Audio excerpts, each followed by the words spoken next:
ओम नमो भगवते वासुदेवाय।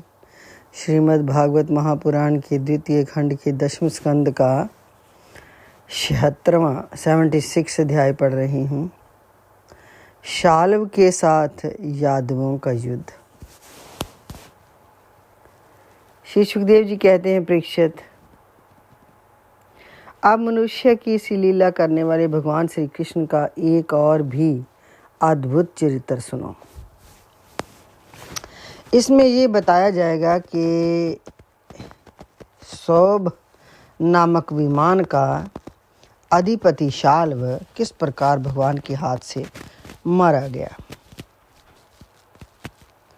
शाल्व शिशुपाल का सखा था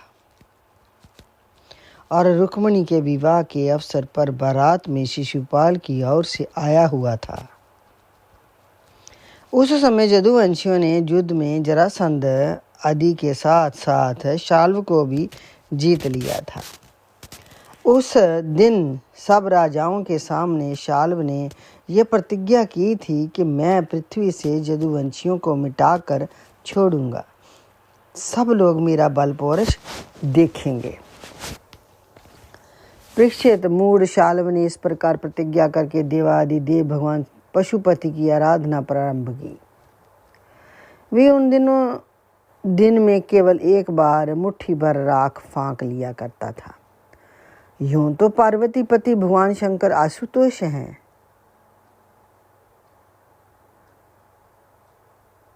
फिर भी वे शाल्व का घोर संकल्प जानकर 1 वर्ष के बाद प्रसन्न हुए।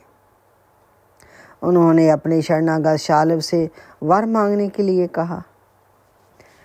उस समय शाल्व ने ये वर मांगा कि मुझे आप एक ऐसा विमान दीजिए जो देवता, असुर, मनुष्य, गंधर्व, नाग और राक्षसों से तोड़ा ना जा सके। जहाँ इच्छा हो वहीं चला जाए और यदुवंशियों के लिए अत्यंत भयंकर हो। भगवान शंकर ने कह दिया, तथास्तु। इसके बाद उनकी आज्ञा से विपक्षियों के नगर जीतने वाले मैं दानव ने लोहे का सौभ नामक विमान बनाया और शाल्व को दे दिया। वे विमान क्या था, एक नगर ही था। वह इतना अंधकारमय था कि उसे देखना या पकड़ना अत्यंत कठिन था। चलाने वाला उसे जहाँ ले जाना चाहता वहीं वे उसकी इच्छा करते ही चला जाता। शाल्व ने वे विमान प्राप्त करके द्वारका पर चढ़ाई कर दी, क्योंकि वे वृषवंशी यादवों द्वारा किए हुए वैर को सदा स्मरण रखता था। परीक्षित, शाल्व ने अपनी बहुत बड़ी सेना से द्वारका को चारों ओर से घेर लिया और फिर उसके फल फूल से लदे हुए उपवन और उद्यानों को उजाड़ने और नगर द्वारों, फाटकों, राजमहलों, अटारियों, दीवारों और नागरिकों के मनोविनोद के स्थानों को नष्ट भ्रष्ट करने लगा। उस श्रेष्ठ विमान से शस्त्रों की झड़ी लग गई। बड़ी बड़ी चट्टानें,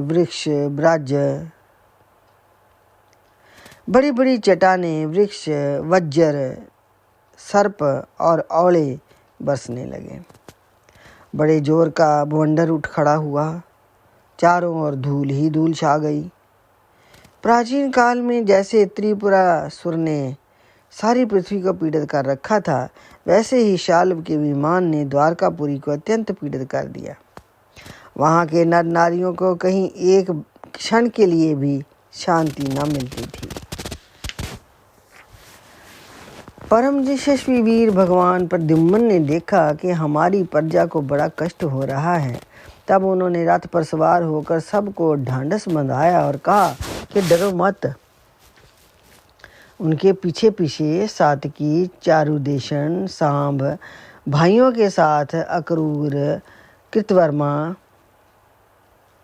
भानुविंद, गद, शुक, सारण आदि बहुत से वीर बड़े बड़े धनुष धारण करके निकले। ये सब के सब महारथी थे।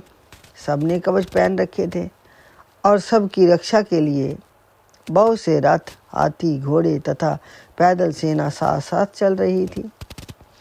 इसके बाद प्राचीन काल में जैसे देवताओं के साथ असुरों का घमासान युद्ध हुआ था, वैसे ही शाल्व के सैनिकों और यदुवंशियों का युद्ध होने लगा। उसे देखकर लोगों के रोंगटे खड़े हो गए। प्रद्युम्न जी ने अपने दिव्य अस्त्रों से क्षण भर में ही सौभपति शाल्व की सारी माया काट डाली, ठीक वैसे ही जैसे सूर्य अपनी प्रखर किरणों से रात्रि का अंधकार मिटा देते हैं। प्रद्युम्न जी के बाणों में सोने के पंख एवं लोहे के फल लगे हुए थे। उनकी गांठें जान नहीं पड़ती थी। उन्होंने ऐसे ही 25 बाणों से शाल्व के सेनापति को घायल कर दिया। परम मनस्वी प्रद्युम्न जी ने सेनापति के साथ ही शाल्व को भी 100 बाण मारे। फिर प्रत्येक सैनिक को 1-1 और सारथियों को 10-10 तथा वाहनों को 3-3 बाणों से घायल किया। महामना प्रद्युम्न जी के इस अद्भुत और महान कर्म को देखकर अपने एवं पराये सभी सैनिक उनकी प्रशंसा करने लगे। परीक्षित, मैं दानव का बनाया हुआ शाल्व का वे विमान अत्यंत मायावी था। वे इतना विचित्र था कि कभी अनेक रूपों में दिखता तो कभी एक रूप में, कभी दिखता तो कभी ना भी दिखता। यदुवंशियों को इस बात का पता ही न चलता कि वे इस समय कहाँ हैं। वे कभी पृथ्वी पर आ जाता तो कभी आकाश में उड़ने लगता, कभी पहाड़ की चोटी पर चढ़ जाता और कभी जल में तैरने लगता। वे आलात चक्र के समान मानो कोई 2 मुई लुकारियों की बनेठी भांज रहा हो, घूमता रहता था। एक क्षण के लिए भी कहीं ठहरता न था। शाल्व अपने विमान और सैनिकों के साथ यहाँ दिखाई पड़ता, वहीं यदुवंशी सेनापति बाणों की झड़ी लगा देते। उनके बाण सूर्य और अग्नि के समान जलते हुए तथा विषैले सांप की तरह असह्य होते थे। उनसे शाल्व का नगराकार विमान और सेना अत्यंत पीड़ित हो गई। जहां तक यदुवंशियों के बाणों से शाल्व स्वयं मूर्छित हो गया। परीक्षित, शाल्व के सेनापतियों ने भी यदुवंशियों पर खूब शस्त्रों की वर्षा की। इससे वे अत्यंत पीड़ित थे, परंतु उन्होंने अपना मोर्चा छोड़ा नहीं। वे सोचते थे कि मरेंगे तो परलोक बनेगा, तो जीतेंगे तो विजय की प्राप्ति होगी। परीक्षित, शाल्व के मंत्री का नाम था धूम्रमान, जिसे पहले प्रद्युम्न जी ने 25 बाण मारे थे। वे बहुत बली था। उसने झपट कर प्रद्युम्न जी पर अपनी फौलादी गदा से बड़े जोर से प्रहार किया और मार लिया कहकर गर्जने लगा। परीक्षित, गदा की चोट से शत्रु दमन प्रद्युम्न जी का वक्षस्थल फट सा गया। दारुक का पुत्र उनका रथ हाँक रहा था। वे सारथी धर्म के अनुसार उन्हें रणभूमि से हटा ले गया। 2 घड़ी में प्रद्युम्न जी की मूर्छा टूटी। तब उन्होंने साथी से कहा, सारथे, तूने ये बहुत बुरा किया। तू मुझे रणभूमि से हटा लाया। सूत, हमने ऐसा कभी नहीं सुना कि हमारे वंश का कोई भी वीर कभी रणभूमि छोड़कर अलग हट गया हो। ये कलंक का टीका तो केवल मेरे ही सिर लगा। अरे तू कायर है, बतला तो सही। अब मैं अपने ताऊ बलराम जी और पिता श्री कृष्ण के सामने जाकर क्या कहूँगा। अब तो सब लोग यही कहेंगे ना कि मैं युद्ध से भाग गया। उनके पूछने पर मैं अपने अनुरूप क्या उत्तर दूंगा। मेरी भाभियाँ हंसती हुई मुझसे साफ साफ पूछेंगी, कहो वीर, तुम नपुंसक कैसे हो गए? दूसरों ने युद्ध में तुम्हें नीचा कैसे दिखा दिया?